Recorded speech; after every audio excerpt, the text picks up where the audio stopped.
The thought of dealing with costs associated with residential aged care can create an enormous amount of stress and uncertainty. Let us break them down for you. Let's start with the basic daily fee.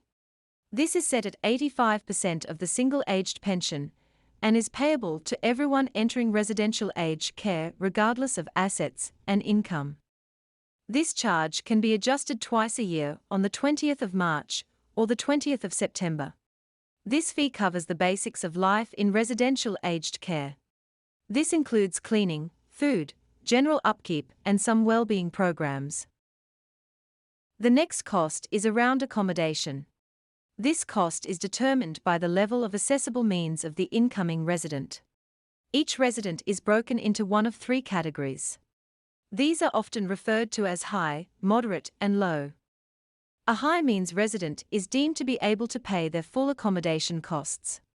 This can be either done via a lump sum payment known as a refundable accommodation deposit or RAD.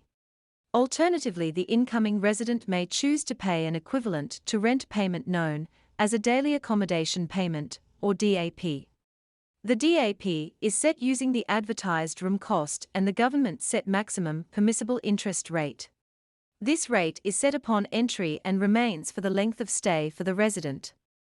The incoming resident also has the option to use a combination of RAD DAP to cover accommodation costs.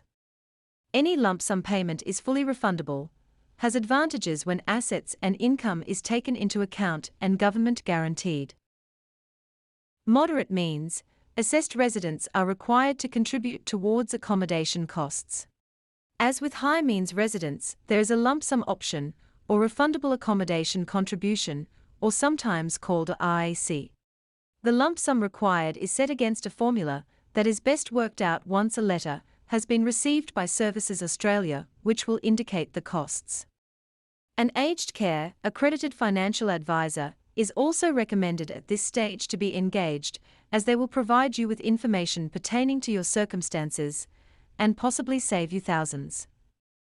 A rent equivalent option known as a daily accommodation contribution or DAC is also a choice offered to incoming residents to pay for their accommodation costs. The incoming resident in this category can also choose to pay a combination of the RAC and DAC also. As this is a co-contribution, the federal government pays the remaining fee to the provider.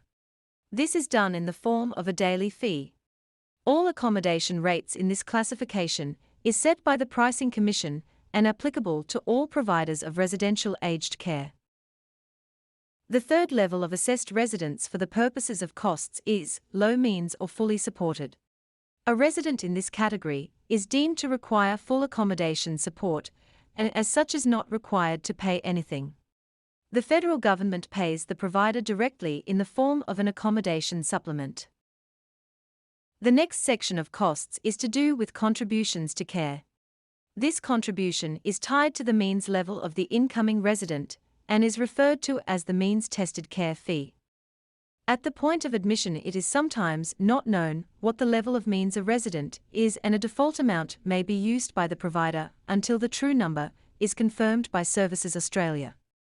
Those residents in the high level of means classification will have a contribution towards their care. Those residents sitting in the moderate means level will have a smaller fee, but depending on their accessible means level, this amount can be very minor. Low means residents are not required to pay this cost as they are fully supported. It is important to note that there is annual and lifetime caps on the means-tested care fee, and they do carry over from home care services that may have been received in the past. The final cost in care you may be presented with is additional services. This is determined by the provider. Not all providers charge this fee, but the programs are designed to enhance a resident's stay within the care home. I hope this gives you some clarity around the costs of residential aged care. As always, if you would like more detail, contact us at www.ctd.au.